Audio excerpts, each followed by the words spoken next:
দেখে দেখে নেবে, বেশি নাও না। হ্যাঁ, দাঁড় করতে বলবে।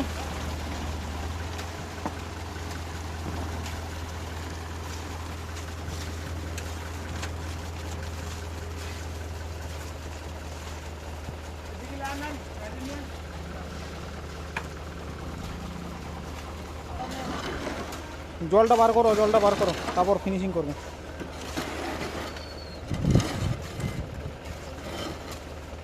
আরও তো কংক্রিট লাগবে এখনো, এটাই হয়ে যাবে, ক্লিন করে দিচ্ছ একদমই। এটা তো হয়ে যাবে কি, আর হয়ে যাবে। ওইদিকে তো ওইদিকে গেছে কংক্রিট।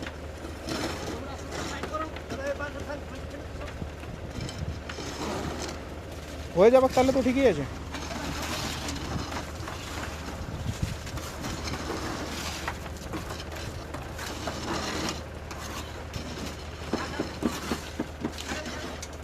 বাস এখান থেকে তাহলে সাইড করে দাও, একেবারে সেকেন্ড হেডটা লাগাও, সেকেন্ড হেডটা লাগাতে ব্যবস্থা করো।